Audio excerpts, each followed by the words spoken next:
काल तो सीमित है। अच्छा, जितनी दूर में देश है उतनी ही दूर में ब्रह्म नहीं है। देशावच्छिन्न या देशोपाधिक जो होता है उसको हम ब्रह्म नहीं, देश विशिष्ट, देशोपाधिक, देशावच्छिन्न, इसको ब्रह्म नहीं बोलते। देश जिसमें मिथ्या, उस अखंड को ब्रह्म बोलते हैं। काल विशिष्ट, कालोपाधिक, कालावच्छिन्न को ब्रह्म नहीं बोलते, है ना। विशेषण रूप काल, उपाधि रूप काल, अवच्छेदक रूप काल का जिसमें कोई अस्तित्व ही नहीं है उसको ब्रह्म बोलते हैं। केवल जितनी दूर में जगत है उतनी दूर में जो चेतन है, या जितनी देर जगत है उतनी देर जो चेतन है, उसको ब्रह्म नहीं बोलते। ये ऐसी विद्या है। ब्रह्म माने मैं, ब्रह्म माने आत्मा। ये जो तुम अपने को देह में फंसाए पड़े हो, घड़ा फूटता है, मिट्टी नहीं फूटती। घड़ा पैदा होता और मरता है, मिट्टी नहीं पैदा होती, नहीं मरती। तुम ब्रह्म हो, है ना। तुम्हारे अंदर जन्म मरण नहीं है। स्वर्ग नरक पुनर्जन्म में आना जाना तुम्हारे स्वरूप में बिल्कुल नहीं है। समाधि विक्षेप का भेद नहीं है।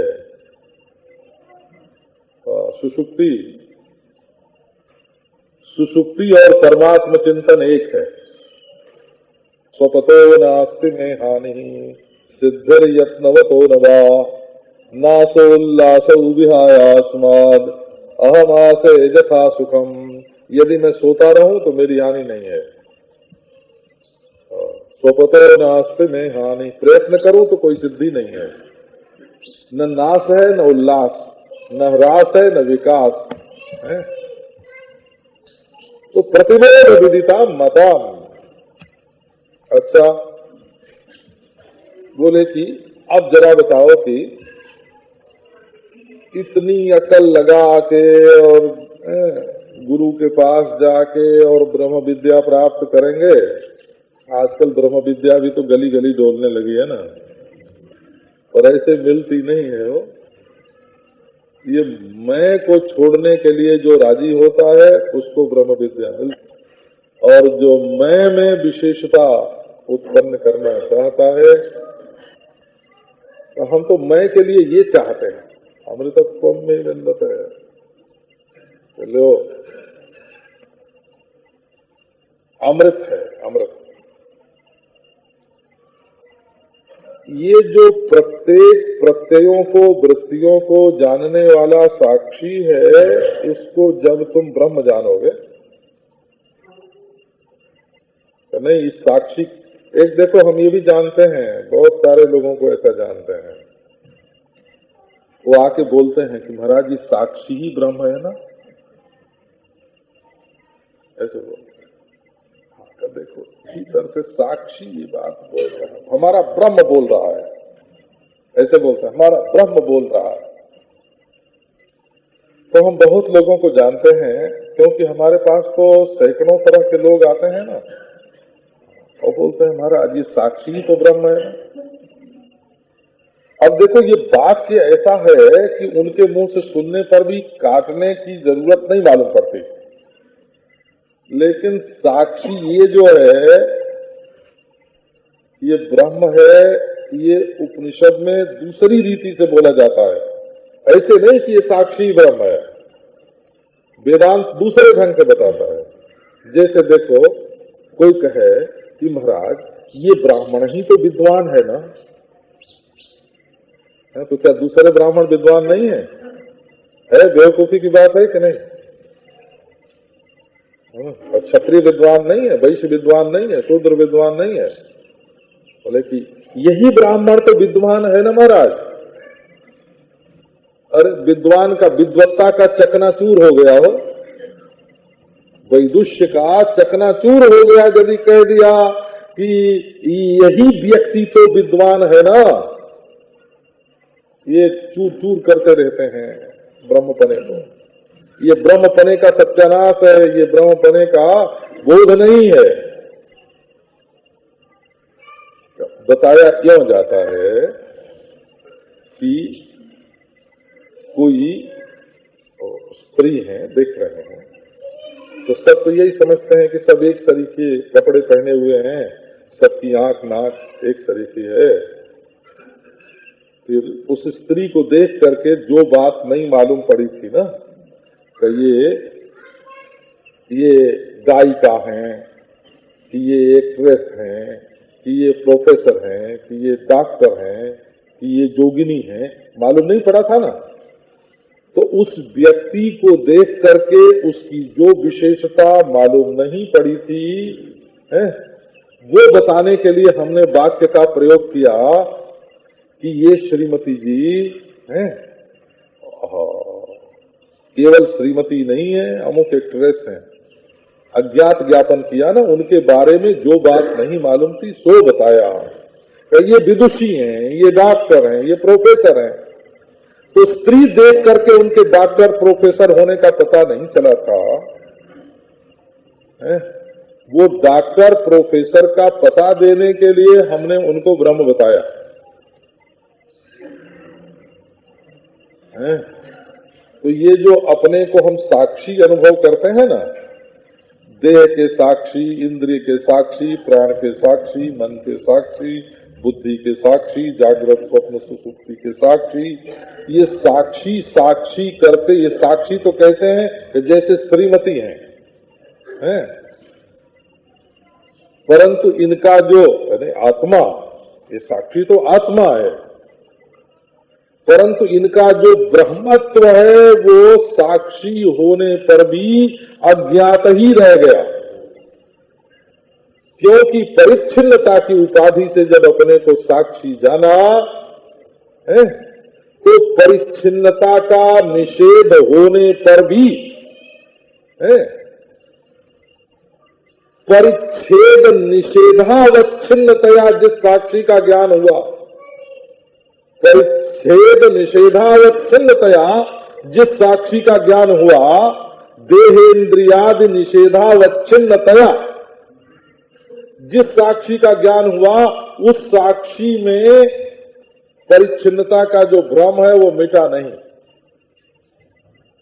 उसको ये बताने के लिए कि ये अविनाशी है, ये परिपूर्ण है, ये अद्वितीय है, उसको ब्रह्म कहा जाता है। उसको ब्रह्म कहने का मतलब ये होता है, साक्षी के बारे में जो अज्ञात शेष रह गया है उसका ज्ञापन करना, उसको बोधित कराना। साक्षी तो चींटी की आत्मा भी साक्षी है और मच्छर की आत्मा भी साक्षी है, परंतु ये साक्षी संपूर्ण जगत का साक्षी है और जगत के अभाव का साक्षी है, और भावाभाव इसमें कल्पित है, भावाभाव इसमें है ही नहीं, ऐसा ब्रह्म ये साक्षी है। इसके लिए वेदांत की प्रवृत्ति होती है। यदि तुमने अपने को साक्षी समझ के छोड़ दिया, अपने को ब्रह्म नहीं जाना, तो अभी तो वेदांत का प्रारंभ ही नहीं हुआ। बोले इसके लिए जरा ये बात देखो, अच्छा हम और किसी उपाय से प्राप्त करेंगे।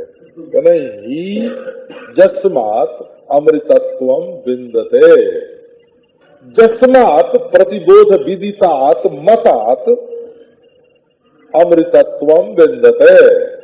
इसका प्रयोजन क्या है? यदि आप जान जाओ कि ये ब्रह्ममय हूं, अपने को साक्षी जानना वेदांत का प्रतिपाद्य नहीं है, साक्षी को ब्रह्म जानना वेदांत का प्रतिपाद्य है। अपने को साक्षी जानना ये योग का प्रतिपाद्य है, योग दर्शन का, और ईश्वर को साक्षी जानना ये भक्ति का प्रतिपाद्य है।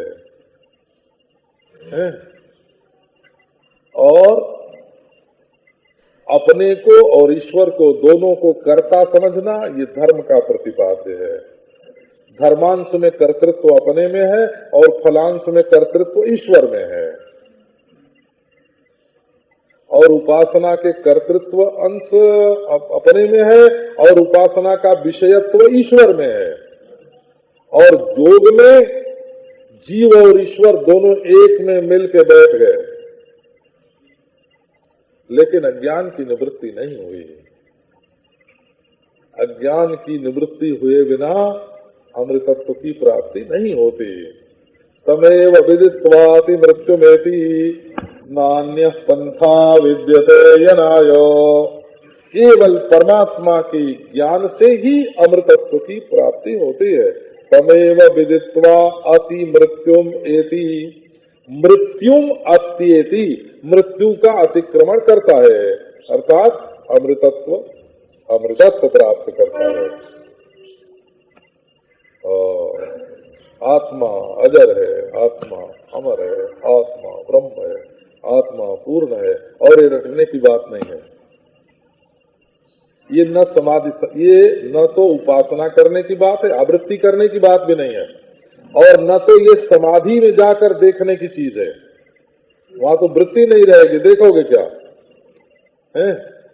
न रटने की चीज है, न समाधि में जाके देखने की चीज है। इसमें उपासना और योग का संबंध नहीं है। ये बिल्कुल शुद्ध विद्या, शुद्ध ज्ञान है। और नहीं बाबा 12 बरस गोबर ही पाथने का मन हो, वो आपने सुना है ना, एक जिज्ञासु किसी महात्मा के पास गया तो उन्होंने झट बताया क्या कि बाबा तू तो ब्रह्म है, सत्य मत। हाँ, झट बता दिया। उसने कहा कि महाराज ये क्या आपने जरा सी बात बताई, हम तो घर छोड़ के आए, पत्नी छोड़ के आए, पुत्र छोड़ के आए हैं, अपना धन दौलत सब छोड़ के आए, और आपने जरा से तप से कह दिया बस इसी के लिए हमने छोड़ा है, हमको और कुछ बताइए। तो महात्मा बोले कि अभी नहीं बताएंगे, जाओ गौशाला में गोबर पाथो, गाय का गोबर उठा के उपले बनाओ। 12 बरस बाद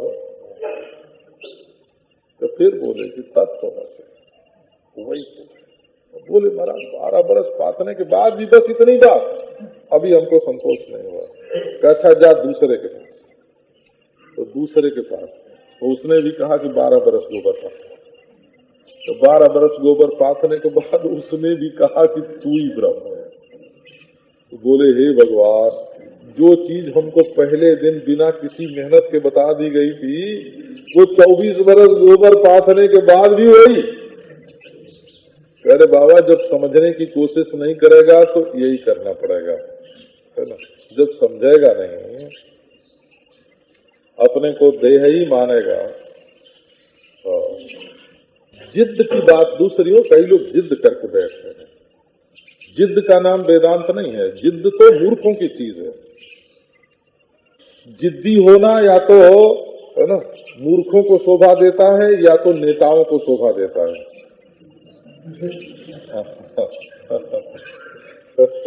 क्यों? तो बोले भाई हमारे मुंह से जो बात निकल गई है अब उस पर अड़ जाना चाहिए, चाहे गलत हो चाहे सही हो, हम लौटने वाले नहीं हैं। तो जिद्दी आदमी नेता जल्दी बनता है, क्योंकि बहुत से मूर्ख उसके पीछे पीछे चलने लगते हैं। तो बुद्धे फलम अनाग्रह, जिद करके मत बैठो।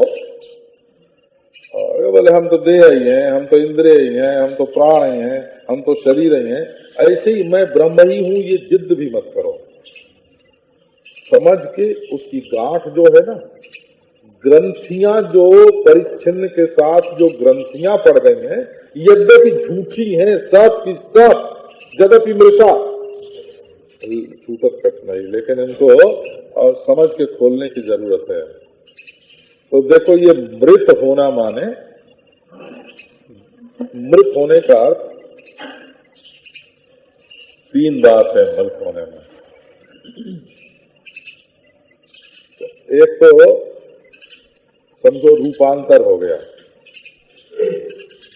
इसका नाम मृत्यु है। माने शैशव मर गया, यौवन आया, यौवन मर गया, वार्धक्य आया, और वार्धक्य मर गया, शवत्व आया, और शवत्व मर गया तो पंचभूतत्व आ गया। 100 में भी तो आकृति होती है ना, तो चलो पंचभूतत्व आ गया। इसी का नाम मरना है। ये आकृति का बदलना ही मरना है। एक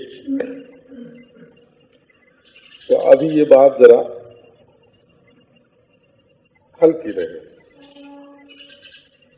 तो अच्छा, यहां से स्वर्ग में जाना, नरक में जाना, वो दक्षिण की तरफ धरती और आकाश की संधि में एक नरक है, आपको मालूम है कि नहीं? कभी देखे आए है ना? हाँ, उस नरक में जाना, और वो जो महाराज इधर को ऊपर की तरफ जरा स्वर्ग है, वहां जाना है, और एक जन्म से दूसरे जन्म में जाना, इसी का नाम मृत्यु है। तो बोले ये भी नहीं है, ये नहीं है मृत्यु, ये नहीं है। हमने मृत्यु के बारे में ज्यादा खोज किए हो, क्योंकि हमको डर मृत्यु का पहले बहुत लगा था। तो हमने कहा ये भय निवृत्ति का उपाय यही है ना?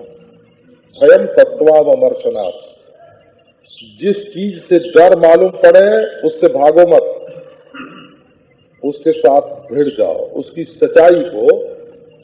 वो भूत सच्चा है कि झूठा है, इसका पता लगाओ तो भय मिट जाएगा, है ना? भयम तत्वावमर्शनात्, भय रूपी रोग का औषध क्या है? सच्चाई का पता लगाना।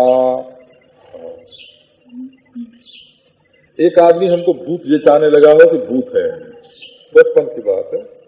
तो हम अपने दरवाजे पर बैठते थे, बोले भैया हमको तो भूत सिद्ध है। हमको भैया जी लोग बोलते थे, भैया जी। भैया गांव में हमारे बड़े आदर का शब्द है ना? हमारे गांव के जो लोग थे ना, वो भैया बोलते थे, नाम नहीं लेते थे। और दूसरे गांव के लोग बाबा जी बोलते थे, हैं? तो जब चक्र जी आके हमारे यहाँ रहने लगे तो भैया जी उनके ऊपर चला गया, तो फिर उनको लोग भैया जी कहने लगे। तो ऐसे तो एक दिन ने कहा कि हम भूत जचावेंगे। अब हम दरवाजे पर बैठे, हमारे दरवाजे से थोड़ी दूर पर एक पेड़ था। उसने कहा हमारे भूत सिद्ध है, आज भूत ने कहा है कि वो तुमको दिखेगा। और रात के समय बैठ गया। अब थोड़ी देर में क्या देखा कि आग की हजारों चिंगारियां जो हैं एक बार पेड़ पर से बरस पड़े। अच्छा, फिर थोड़ी देर के बाद, 5 मिनट के बाद फिर बरसे, फिर 5 मिनट के बाद फिर बरसे। बोले कि देखो भैया भूत है ना। तो हमारी उम्र तो छोटी थी, हम तो सचमुच डर गए कि ये पेड़ पर से बारंबार चिंगारियों की वर्षा कैसे हो रही है। इतने में हमारे चाचा आ गए, वो बड़े बूढ़े। तो उन्होंने डांटा उसको कि बच्चे को डराते हो, ऐसे नहीं डरा। वो क्या उसने किया था कि बंदूक में जो भरते हैं क्या होता है, बारूद, कपड़े में बारूद लगा कि गांठ बारूद की 10-20 गांठों में बारूद भर के, और उसमें नीचे से आग लगा दिया था और उसको बांध दिया था पेड़ में। तो जब वो कपड़ा जलता हुआ गांठ पर पहुंचता तो फक से उसमें से आग निकल जाती, फिर दूसरी पर गांठ पर पहुंचता तो फिर फक से आग पहुंचती, है ना? ये बचपन में ऐसे लोग, है ना, डराते हैं। तो अब हमको पता लग गया, हमारे चाचा ने हमको बता दिया कि ये तो बारूद है, ये भूत ऊत नहीं है। तो दुनिया में जहां आपको डर लगे उसकी असलियत को आप समझें, है ना? भयम तत्वावमर्शना, खोज करो। तो मृत्यु से डर लगता है। हम मृत्यु की खोज करते थे कि है कहाँ, मौत को ढूंढेंगे, मिलेंगे मौत से। देखो नचिकेता मौत के दरवाजे पर पहुंच गया, उसको तत्व ज्ञान हो गया। मृत्यु नाम की कोई वस्तु नहीं है, मृत्यु होती नहीं। जब हम इस नाक, आंख, कान, जीभ, मुंह वाले शरीर को जब हम मैं मानते हैं, तब मौत का डर लगता है। और ये शरीर को मैं मानना ही मृत्यु का डर है। तो बोले भाई देखो, एक काल से दूसरे काल में जाने का नाम मौत नहीं है, एक देश से दूसरे देश में जाने का नाम भी मौत नहीं है, एक रूप से दूसरा रूप बनने का नाम भी मौत नहीं है, हैं? मौत क्या है? अच्छा, मौत में दुख भी नहीं है, आप लोगों पुराणों की बात जो है उसका अभिप्राय बाद में समझना। पुराणों में लिखा है कि 100 बिच्छू एक साथ डंक मारे तो जितनी तकलीफ होती है उतनी मृत्यु के समय होती है। तो मैंने मौत देखी है ना, मैंने मृत्यु का दर्शन किया है बोला। तकलीफ उन लोगों को होती है जो देहात्म बुद्धि के पक्के दास हैं। उनको डर लगता है कि हमारी कमाई छूट जाएगी, हमारे पति पुत्र छूट जाएंगे, हमारी पत्नी बेटी छूट जाएगी, हमारा मकान छूट जाएगा, हमारा बनाया हुआ सब छूट जाएगा, न जाने क्या होगा, न जाने किस अंधकार में जाएंगे। इस कल्पना से, असल में दुख कल्पना से होता है। और जो मौत से हाथ मिलाने को तैयार है उसको मौत से कोई दुख नहीं होता। खुदीराम बोस का एक साथी था है ना, जिसको फांसी की सजा हुई थी। फांसी की सजा होने के बाद उसका वजन बढ़ गया। लोगों ने पूछा क्यों भाई तुम्हारा वजन क्यों बढ़ा? बोले अच्छा हुआ फांसी की सजा हुई कि हम मरेंगे और फिर जल्दी से देश में पैदा हो करके जवान होंगे और फिर अंग्रेजों को निकालेंगे। उसके मन में उत्साह था। मौत से क्यों डरते हैं? तो मृत्यु असल में है क्या? केवल विस्मृति ही मृत्यु है बोला।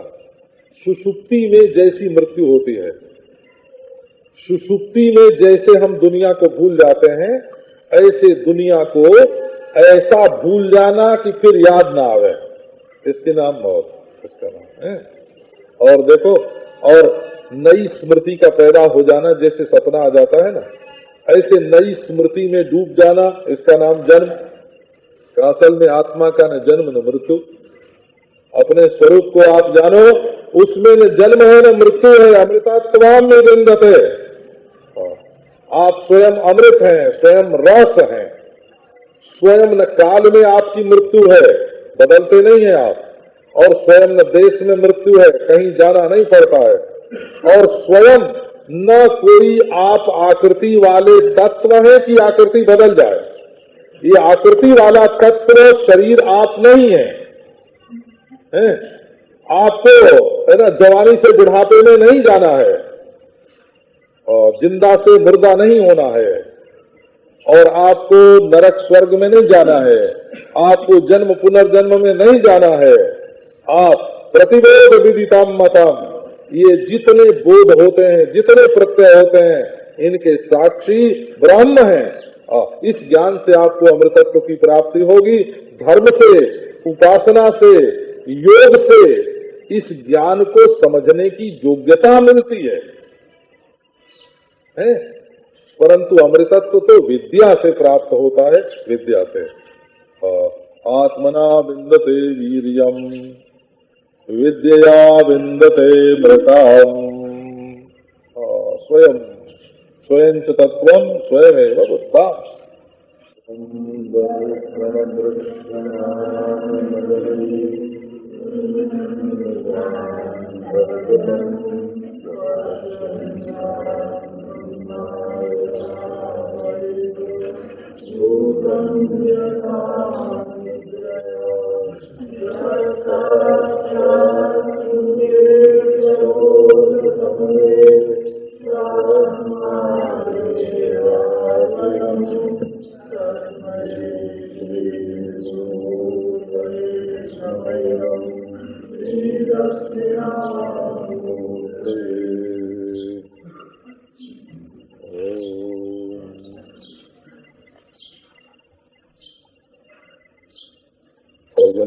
ममांगानि वाक् प्राणश्चक्षुश्रोत्रमथो बलमिन्द्रियाणि च सर्वाणि सर्वं ब्रह्मोपनिषदं माहं ब्रह्म निराकुर्याम् मा ब्रह्म निराकरोत्। अनिराकरणमस्तु अनिराकरणम् अस्तु सदात्मनि निरते यो उपनिषत्सु धर्मास्ते वै सन्तु ते वै सन्तु।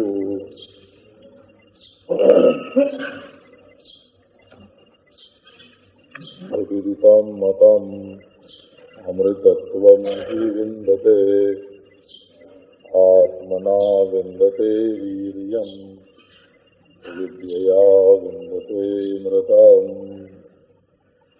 ओम शांति शांति शांति।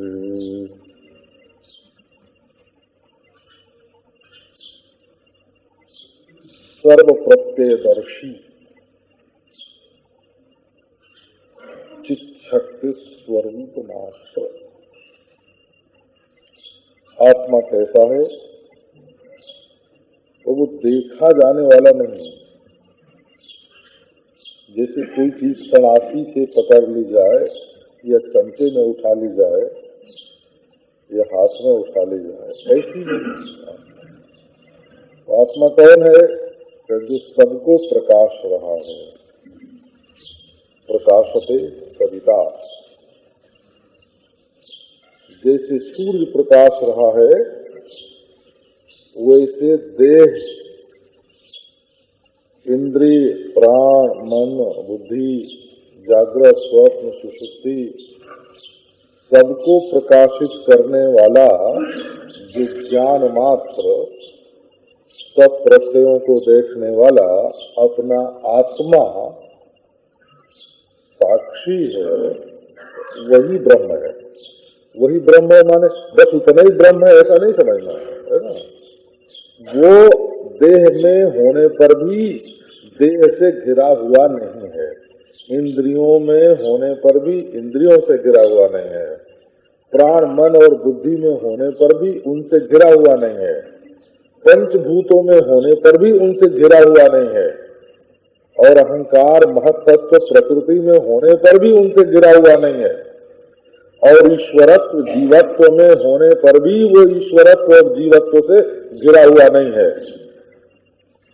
और घिरा हुआ प्रदेश, घिरा हुआ काल है और घिरा हुआ बीज रूप, ये सब उसमें कल्पित हैं।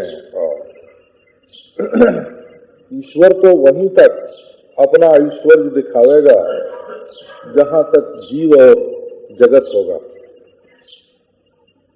अनंत कोटि पर ब्रह्म, अनंत कोटि ब्रह्मांडों का जो बीज है, जिसमें कोटि कोटि ब्रह्मांड पैदा हुए, रह रहे और मिट जाएंगे, उतने ही अंश में ईश्वर का ऐश्वर्य काम करता है। और उसके बाहर जिस प्रदेश में प्रपंच नहीं है, प्रपंच की कल्पना नहीं है, जिस अविनाशी में प्रपंच नहीं है, प्रपंच की कल्पना नहीं है, जिस सत्ता में प्रपंच नहीं है, प्रपंच की कल्पना नहीं है, जिस प्रपंच में ज्ञेय, जिस सत्ता में, जिस ज्ञान स्वरूप में ज्ञेय नहीं है, ज्ञाता नहीं है, जिसमें भोक्ता नहीं है, भोग्य नहीं है, समष्टि नहीं है, व्यक्ति नहीं है, उस जिसमें नहीं भी नहीं है, ऐसा जो अखंड ब्रह्म तत्व है, ये आत्मा वही अखंड ब्रह्म तत्व है। प्रतिबोध विदितम मतम, ये सर्व प्रत्ययदर्शी जो चिन्मात्र है, यही अविनाशी, परिपूर्ण, अद्वितीय, भेद गंध से रहित परब्रह्म परमात्मा है। यदि इस रूप में ब्रह्म को कोई जान ले तो कहेंगे कि अमृतत्वम में बिंदते। अब मृत्यु का प्रश्न कहाँ है? वस्तु का अतिक्रमण होगा। अब आपको वैदिक धर्म का एक सार रहस्य जो है, सब कुछ बात शांति नहीं है ना। विश्राम करना हो तो दवा खा के भी विश्राम कर सकते हैं, और वृत्ति को शांत करके भी विश्राम कर सकते हैं, समाधि लगा के भी शांत कर सकते हैं। असल में शांति में सब कुछ नहीं है। और बोले ईश्वर से तादात्म्यापन्न हो करके रहना ही सब कुछ है, सो भी वेद का सिद्धांत नहीं है। जीव जगत की सेवा में लगा रहे, ये भी वेदांत का सिद्धांत नहीं है। और जीव अपने स्वरूप में बैठे, ये भी वेदांत सिद्धांत नहीं है। और जीव ईश्वर स्वरूप में बैठे, ये भी वेदांत सिद्धांत नहीं है। तो जीव समाधि में बैठे, ये भी वेदांत सिद्धांत नहीं है। कि जीव लोक लोकांतर में जाए, ये भी वेदांत सिद्धांत